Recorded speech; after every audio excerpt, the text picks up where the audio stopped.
Nah, baik, selamat bertemu kembali di lanjutan part 3 ya. Sekarang ini yang part 3. Tadi saya salah ngomong, saya kira yang tadi itu part 3 dan hari sekarang part 4, ternyata yang tadi itu part 2 dan sekarang part 3 ya. Nah, jadi jelas tadi menurut beberapa ahli, sehingga bisa disimpulkan bahwa materi ini, nah ini ya, suatu kegiatan perencanaan, penganggaran, pemeriksaan, pengelolaan, pengendalian, pencarian, dan nah ini adalah kata kaitannya dari tadi manajemen ya. Dari mulai planning, jadi nanti ada perencanaan keuangan, penganggaran keuangan, pemeriksaan. Nah, apa yang di planning, di manajemen, karena ini kaitannya manajemen keuangan, tentu saja fungsi-fungsi keuangan yang tadi kita diskusikan, terutama tentang tadi alokasi, pencarian sumber dana, kemudian pengalokasiannya ya. Jadi sudah jelas ya, harus mampu membuatkan. Biasanya di beberapa lembaga ataupun perusahaan ini setiap akhir tahun atau mengawali awal bulan ini pasti punya planning anggaran ataupun perencanaan keuangan yang sudah ditetapkan. Terlepas nanti terrealisasi atau tidaknya, biasanya nah disitulah ada fungsi manajemen yang disebut dengan controlling. Nah, ini permasalahannya dievaluasi karena apa, penyebabnya karena apa, kemudian bisa untuk selanjutnya diperbaiki ke arah yang lebih baik. Sehingga dengan demikian bahwa yang namanya tadi manajemen keuangan ini adalah fungsinya itu yang pertama perencanaan keuangan ya.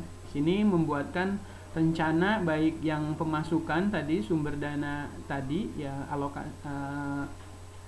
dan pengeluaran serta kegiatan-kegiatan lainnya untuk periode tertentu. Misalnya boleh jadi dalam 1 tahun misalkan disebut dengan renja atau rencana operasional, renov ya, atau mungkin juga dalam 1 bulan, atau mungkin juga dalam 1 hari, silahkan dirunut ya. Dan fungsi ini mungkin juga kalau Anda memang belum bekerja, bisa saja diaplikasikan dalam kegiatan manajemen keuangan secara pribadi atau keluarga. Silahkan, cuma akun-akunnya perkiraan-perkiraan tentang cash in atau pemasukan dan cash out tentang pengeluarannya mungkin agak berbeda. Jadi di cash in keluarga atau di cash out keluarga tidak ada misalkan perjalanan dinas, atau misalkan ya mungkin ada juga ya perjalanan dinas suami, anak, atau yang lainnya, tetapi tidak akan ada biaya fotokopi, kemudian biaya yang lain-lainnya karena sifatnya hanya keluarga, jadi kecil sekali ya. Kemudian yang kedua, fungsi yang kedua adalah penganggaran keuangan.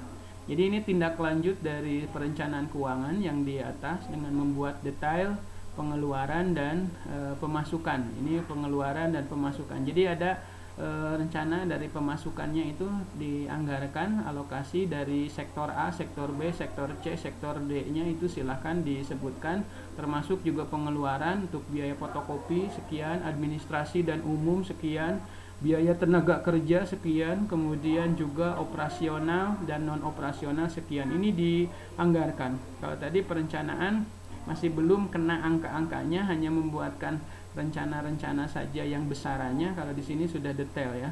Kemudian yang ketiga, fungsi ini adalah untuk pengelolaan keuangan.